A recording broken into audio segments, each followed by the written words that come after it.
Yes, I dated myself on Valentine's Day. And did I feel some kind of way seeing couples out? No. I love love. And in spite of what people think about women who are divorced or men who are divorced, some of us love love. We're lovers, not fighters.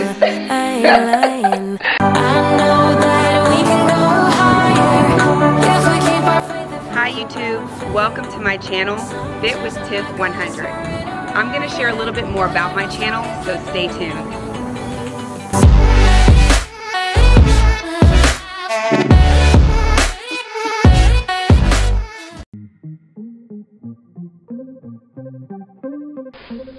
What is up, my Fit fam? Thanks once again for tuning in to another segment of Fit with Tiff 100, your one-stop shop for everything fit, from being fit in your finances, fit inside your body, and fit in your thoughts.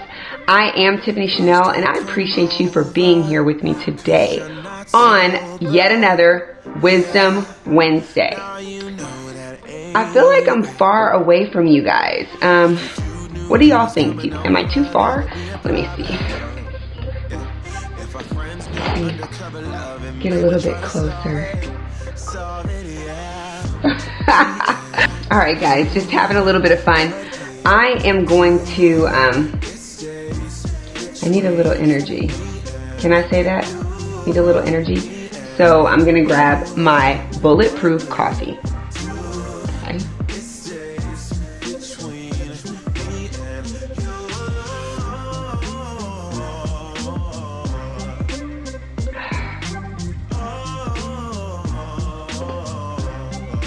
When coffee puts a smile on your face. Anyway guys, so let's get into this topic. Today's topic for Wisdom Wednesday is about dating after divorce. So this video was actually a requested video from a few of my subscribers that enjoy my Money Makeover Monday live streams. If you have not checked out my Money Makeover live stream, no worries, I'm actually going to link a card of the live streams right above right here so that you can check those live streams out. But even though it is available for replay, I want to encourage you to actually start attending these live streams. I go live every Monday night at 9 p.m. Eastern Standard Time, which is 8 p.m. Central Standard Time, which is 6 p.m. Pacific Time.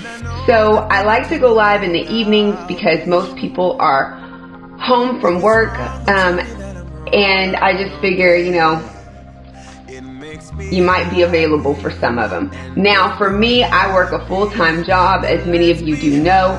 I also have several side hustles, and I have baby girl. So with my busy schedule, it's challenging to go live during the day.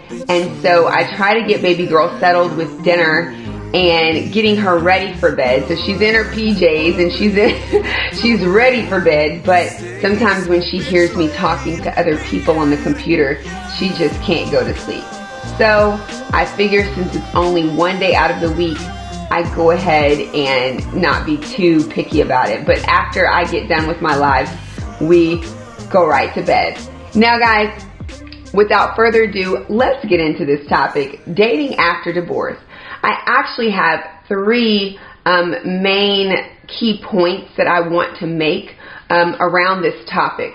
My goal today is not to tell you how to date after divorce. This is not a how-to video, but it's a wisdom video giving you some wisdom and some key pointers from either my experience or experience from others who have dated after divorce. Mommy. Yes, baby girl. Mommy. Baby girl is eating a snack.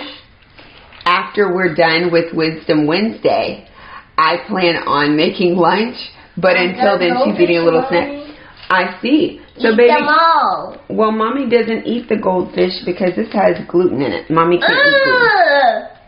I know, gluten. Oh, no, don't put it on the chair, baby. Gluten. Yeah, gluten, but get the goldfish off the chair. Gluten. I actually need my notes. Wait a minute. Give me a second, guys. I actually have my notes on. Well, baby girl is just going to sit back there while I talk to you. That's fine, because she will actually be part of today's Wisdom Wednesday. They swim, and goldfish swim. Okay.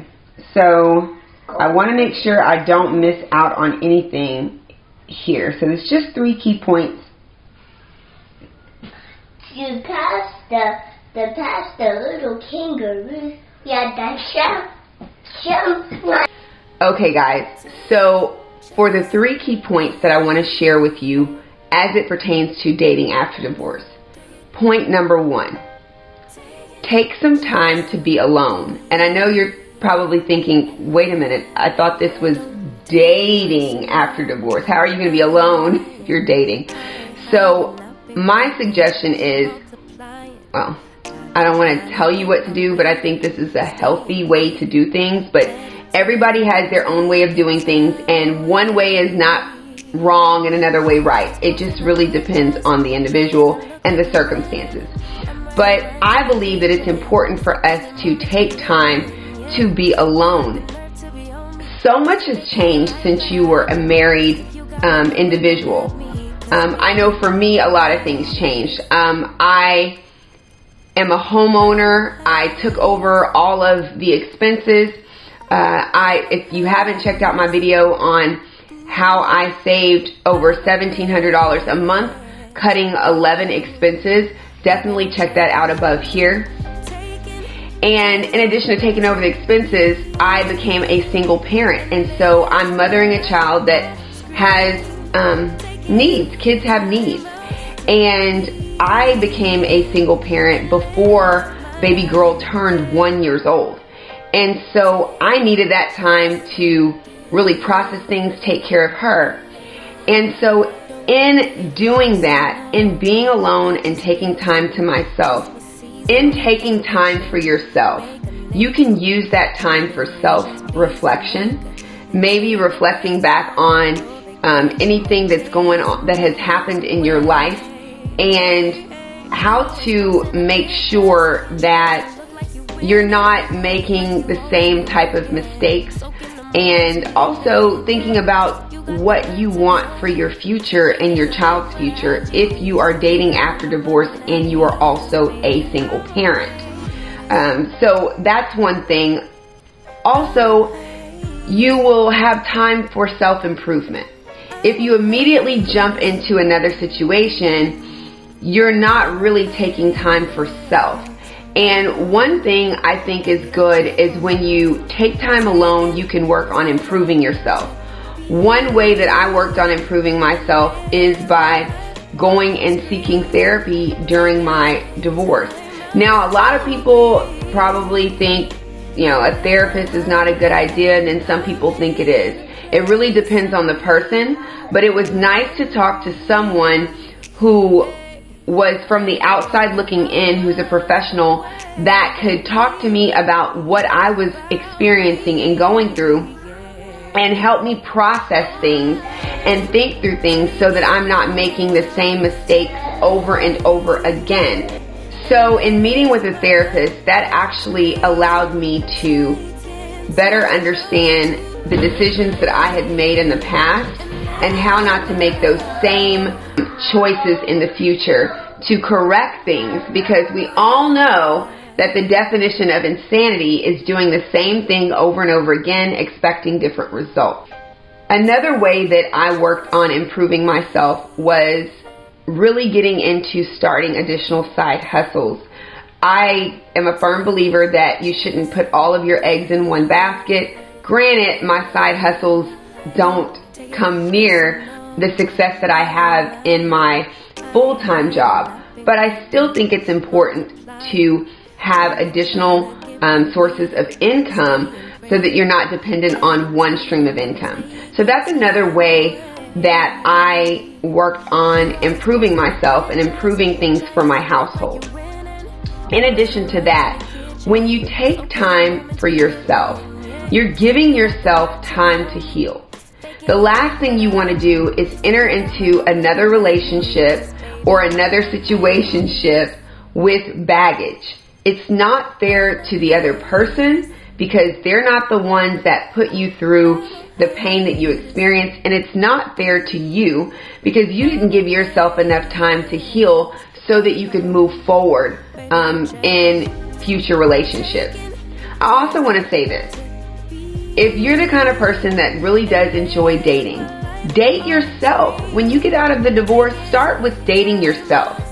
If you have not checked out my video on how to date yourself, definitely click on the link above, and I give you some key points on how to date yourself, why it's important to date yourself, and I even take you on a date with me. And so hopefully you enjoy that video. I actually had fun dating myself on Valentine's Day. Yes, I dated myself on Valentine's Day. And did I feel some kind of way seeing couples out? No. I love love. And in spite of what people think about women who are divorced or men who are divorced, some of us love love. We're lovers, not fighters.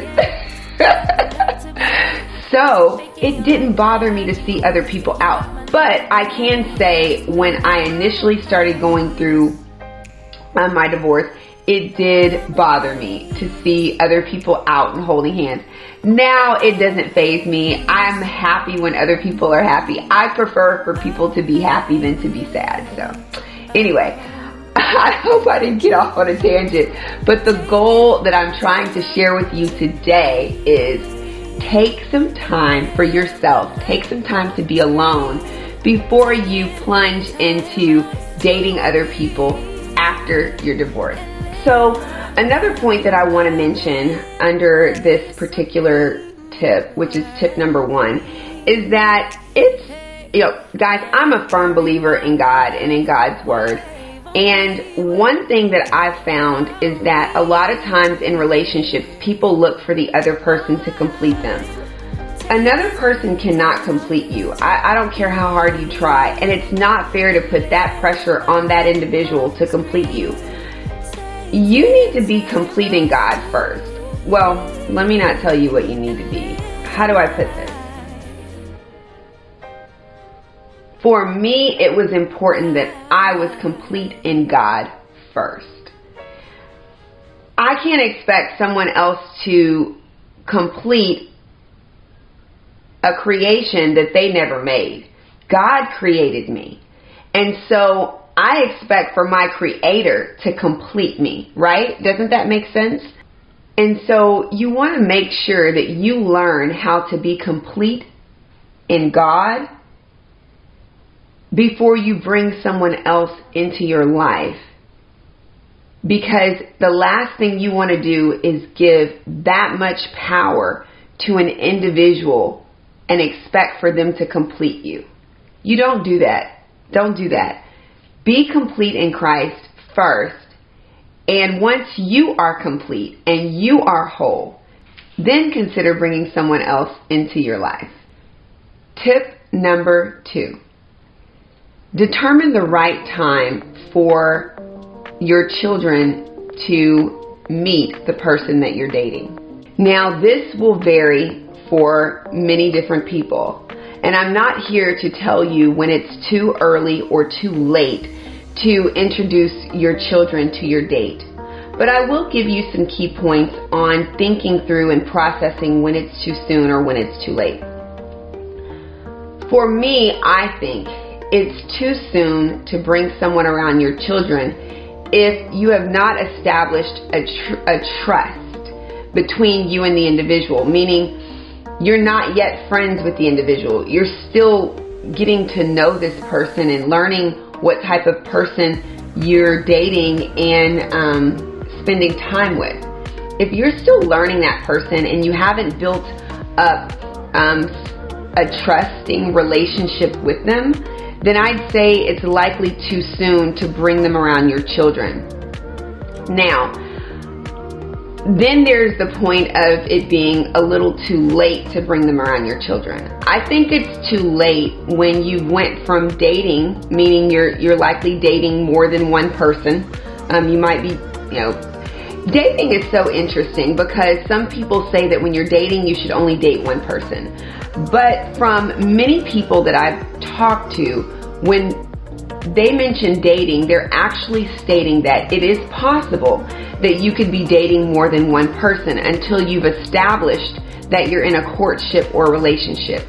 So in thinking about when it's too late to bring someone around your children or introduce your children to your date, I would think that it's too late when the dating has turned into a courtship or a monogamous relationship, because now you've entered into something deeper where your feelings are involved. And if your kids and that person are not meshing for some reason and you can't seem to work through those things, now someone is going to get hurt. You might get hurt, the person might get hurt, or even worse, if you remain in that situation, your kids might get hurt. And so you want to be cognizant of how long you're waiting to bring that person around your children. Now, for those of us that are co-parenting and we do our best to make sure that we're working with the other person, I'd say that you'd at least want to let your ex-spouse know that you plan on introducing your kids to an individual. I just think that that's just out of respect. Some divorce decrees actually state that the ex-spouse is to be aware of people that you are bringing around your kids, or you cannot let a child, you cannot let someone stay the night at your home if that child is there. So there's a lot of, unless you are married to that person. So there's a lot of different stipulations that could be legal around these things. So always be careful and cognizant when you are bringing your children around a person. Try not to bring them around too soon until you've really gotten a chance to know that person and you can trust that you can bring them around your kids. And then be careful not to make it too late because you don't want someone to get hurt. Now guys, I would like to ask you to comment down below on when you think it's too soon or too late to bring your date around your children. I'm definitely interested in knowing what others have to say about this, especially if you have dated after divorce or are dating after divorce. Definitely drop some nuggets in the comment section below because I want to hear what you think. So guys, this is Baby Girl. Many of you already know who this is. Smile, don't look upset. Well guys, this is Baby Girl, and I just thought I would let her be in the camera for a little bit since I was talking about tip number 2 and determining when it's the best time to bring someone around your kids. I do think it's important that you consider your children when you are dating someone, and make sure that you're making the best possible decisions, not only for yourself and but also for the other person, and of course most importantly your kids. Am I boring you? All right, baby girl. Let mommy finish. I only have one more key point to tell the family, and then I'm going to come in there and we're going to eat lunch. Okay. Okay. Say bye, family. Bye, family. Okay. Okay, all right. Okay, guys. Tip number 3. Understand the purpose behind why you are dating now. And I think a lot of times people don't even understand why they're dating. And I know that sounds really strange, but from what I've seen people do after divorce and dating and having relationships, not everyone seems to understand why they're dating. Some people think they're just, some people enter into things and they're not thinking. They're just doing what makes them feel good at the time. And then some people think, well, I'm dating because I want to eventually have a relationship. Okay, well, relationships can lead to marriage. Are you ready for that again?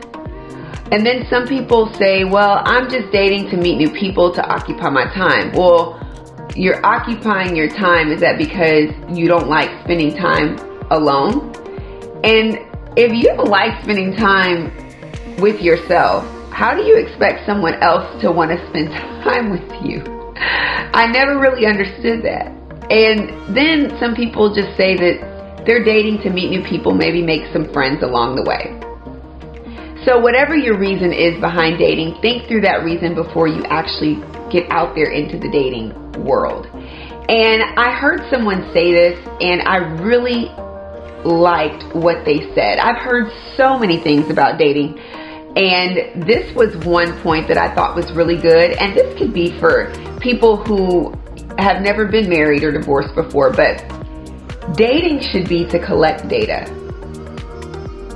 That's why dating is spelled D-A-T and then I-N-G, whereas data is D-A-T-A. But point is, dating should be to collect data. And it's not that you are interrogating someone. You may not even be asking a lot of questions. A lot of times people's actions are so loud that you can't hear what they're saying.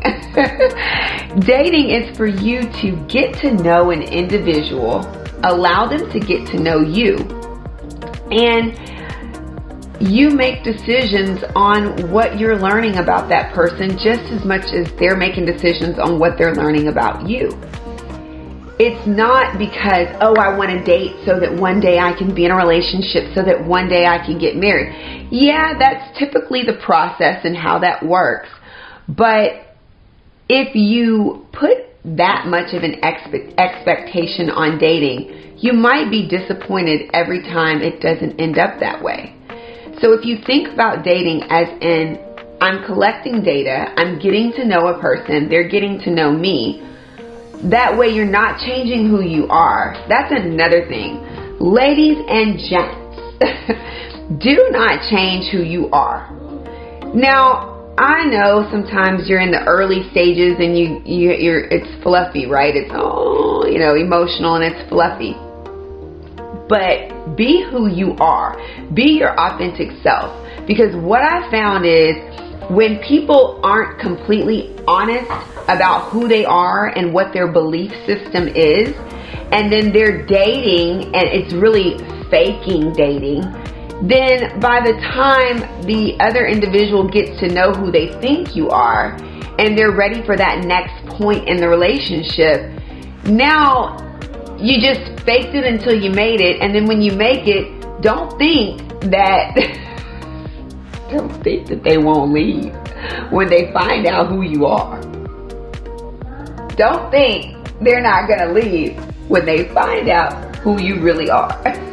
So be yourself, be you, do you, and allow them to get to know your authentic self. Be yourself.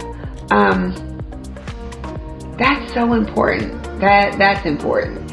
But again, dating is to collect data. Allow that person to get to know the real you, and you get to know who that person is by watching their actions, watching what they say. And you're not Inspector Gadget, guys. Don't get me wrong. But you know what I'm saying. You're spending time. You're getting to know each other. Okay.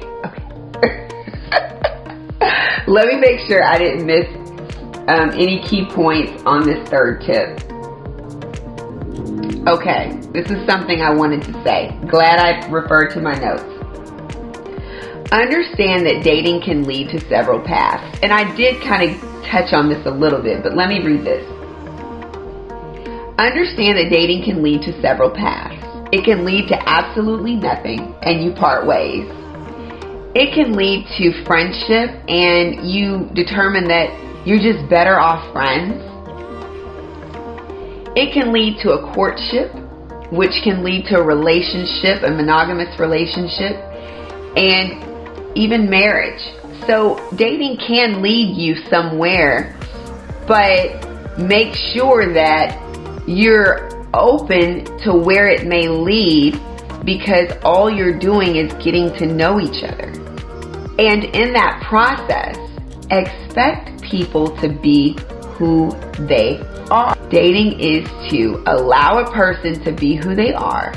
You are learning who they are, and you're determining if that really is a person that you can see yourself with. Well, guys, thank you once again for joining me for another Wisdom Wednesday. And I would just like to say that this segment is really about being fit in your thoughts. You have to be fit in your thoughts before you start dating after divorce, or before you start dating at all, but especially after divorce. And then also, guys, don't be a stranger. You can reach me at FitWithTip100 on both Instagram and on Facebook. And definitely give this video a thumbs up if you can understand or relate to the topic at hand. Even if you're not divorced, but some of the dating topics resonated with you, thumbs your girl up.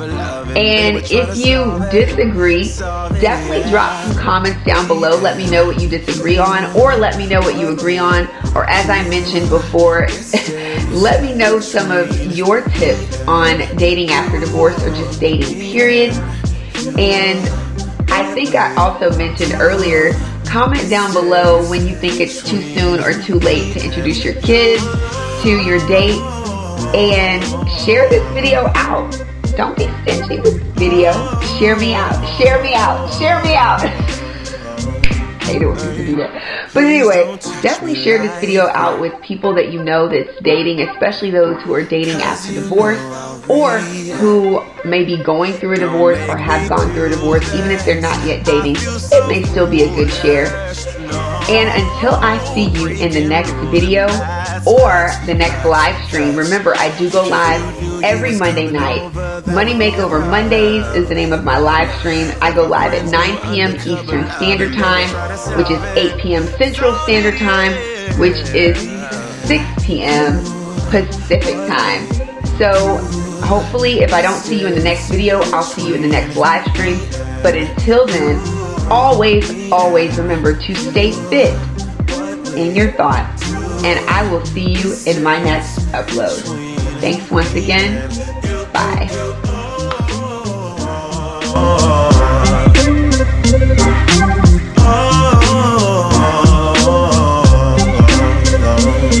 And I know that when you come along, I'll be sure. If it's wrong, then tell me that I'm wrong. I don't care. It makes me happy. And if you're happy, then let's be happy. Then let's be happy. Yeah, me and